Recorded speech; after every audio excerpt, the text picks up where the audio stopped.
First, with Labour consistently ahead of the Tories in the polls, with many predicting an almost existential defeat for Rishi Sunak's party. Have the political right lost the argument in this country? Has Britain shifted leftwards? What do you think about that? Well, let's speak to Britain's most famous political double act, the Hamiltons.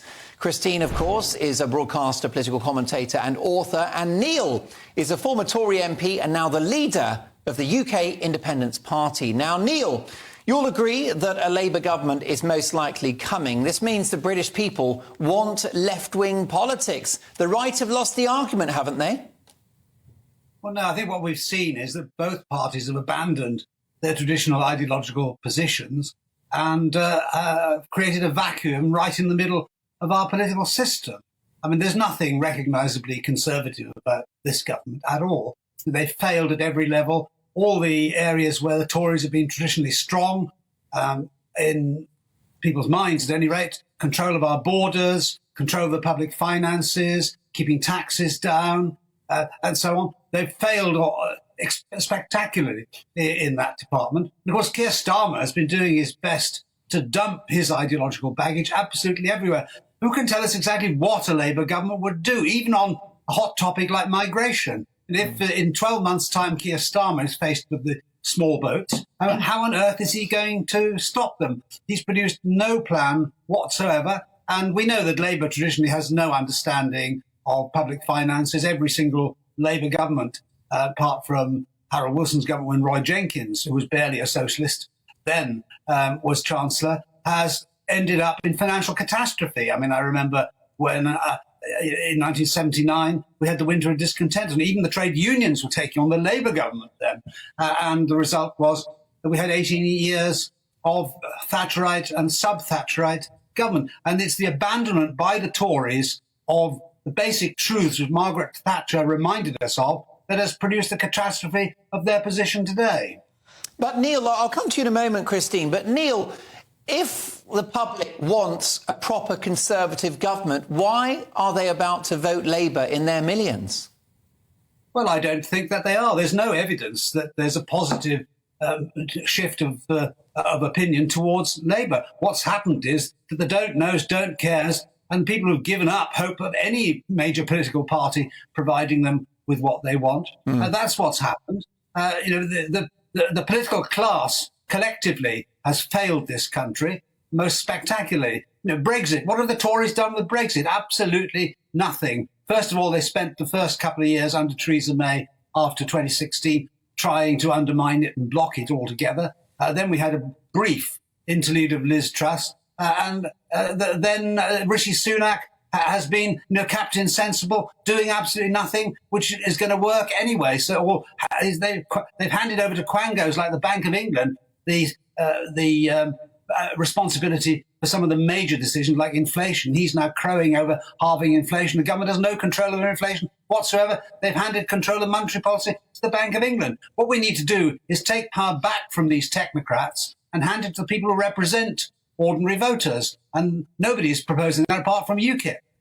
Now, Christine, I take Neil's points, but it looks like we're going to have a Labour government. Why will enough people be voting Labour next year to send Keir Starmer into number 10? Why is that happening? Well, it's a very good question, and goodness knows. But I think you'll probably find there'll be quite a low turnout. What depresses me about basically politics and the whole of the post-war era is that every time Labour gets in, they put forward their agenda, they push through their agenda of socialisation and privatisation, the reverse, nationalisation, etc. Yeah. When the Tories get back in, they never, ever turn the ratchet back again. And the only person who's done that is Margaret Thatcher. Other Tory prime ministers, they get in there and they think, OK, we've got the status quo. Let's not even try and reverse it. So we've had this creeping socialism, which, and I mean, the reason why people aren't going to vote for the Tories is because they're not Tories anymore. And I blame David Cameron for a lot of this. He's got his problems at the moment on this Rwanda bill.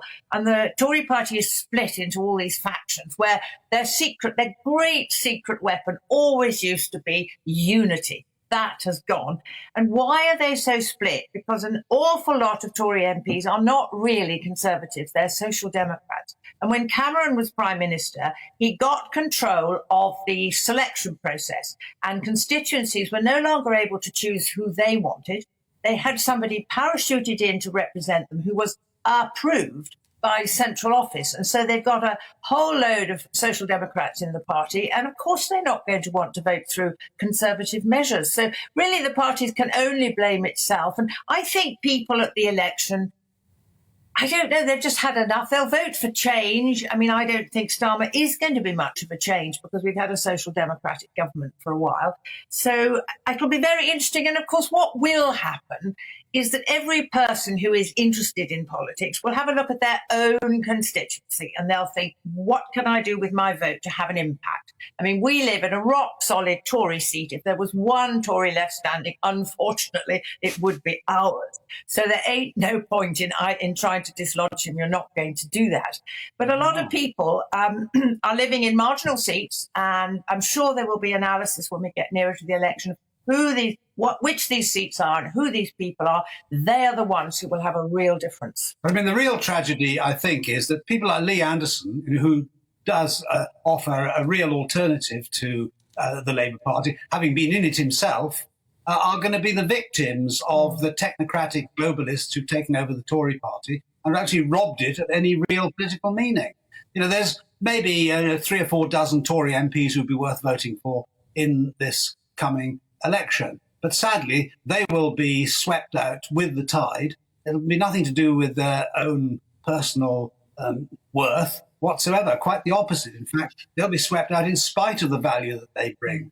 And that's what we need to do, actually, is to restore conservatism to the Conservative Party, because they're faced with an alternative, which is just a political vacuum. You know, Keir Starmer stands for nothing. He's a man without any kind of personality or charisma. And whatever political beliefs he had, he'd been jettisoning as quickly as he possibly could in a kind of Boston Tea Party of dumping ideological baggage overboard. So the Labour Party are going to find when they get into office that they haven't got any rudder to their own small boat. And so they'll end up on the rocks as quickly as possible. Listen, you're very, very clear and trenchant in your views. Of course, it's all to play for at the next election, in which UKIP will be participating. More power to you in that endeavour, Neil. Christine, a quick word on Prince Harry. He's been judged to have been a victim of phone hacking by Mirror newspapers. He's received an award of £140,000 in damages. The News of the World was shut down after they were exposed as hacking phones. Should the Mirror be closed down too? Well, I'm not remotely surprised that this decision has gone in Prince Harry's favour. Can there be anybody who really thought about it, who thought that the Mirror weren't hacking him? Of course they were. Neil and I were the beneficiaries of a nice little cheque, thank you very much, from all that News of the World business. When was it? About 15 years ago or something. So, I mean, if they were hacking us, you're sure as damn they were hacking Harry. Should they be closed down? Well, frankly, why not? Who'd miss them? It was Rupert Murdoch's decision to close the News of the World, of course. He didn't have to close the newspaper down. I think that's right. I actually miss it. I think it's a shame that the News of the World has gone. Finally, listen, I don't want to get in trouble with producer Sophia. Yeah, go for it, Christine. Well, I'm just going to say, I mean, obviously, I don't really mean that. I do believe in a free press, and the more newspapers we have and the more media outlets, thank goodness for GB News, the better. So, no, I mean, I'd like to see the Mirror live to fight another day, but they have to pay for what they've done. And it's undoubtedly, it was plain as a pikestaff, frankly, that they were hacking Harry. No, I agree, and I totally agree. I think the Mirror should stay. But as you say, they've had their day in court and they've got a major bill to be paying right now. Listen, briefly... It's peanuts, Mark.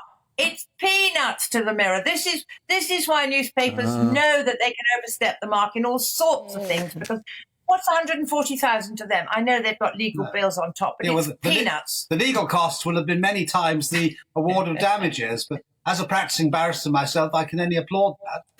Too right. Listen, before you go, it's that time of year. Everyone would love to know what the Hamiltons get up to at Christmas. So if it's not rude to ask, do you have plans? Christine, what's happening on the 25th? We do have plans. We have a wonderful invasion of family. We're going to be 12 in the house for the best part of a week, which is quite a challenge for the main cook. I do have help from others, but basically I'm in charge. We've got 3 children and a baby, so it'll be the most wonderful Christmas. And we do all the traditions that Neil and I grew up with. We have our fairy on top of the tree. We have turkey. We do all the corny Christmas traditions, because I want the young in our family to carry those on. And the only way to do that is to show them how it's done. And I'm going to self-identify as a child in the hope that Santa's going to leave something for me. Well, I'm sure his sack is bulging. I wanted to ask you about the cooking. Is it your job to stuff the bird, Neil? I think. Well, there was a time, but I think I've gone beyond that now. Stop it! Family show. Listen, can I just say I've enjoyed so much being on air with both of you this year. You've made a massive contribution to Mark Dolan tonight, Friday Night Live with Mark Dolan, and all of the shows on GB News. You're fabulous people, and I wish you a happy Christmas and a happy New Year. Thank you very much, and the same to you and all the viewers and Brilliant listeners stuff. and listeners.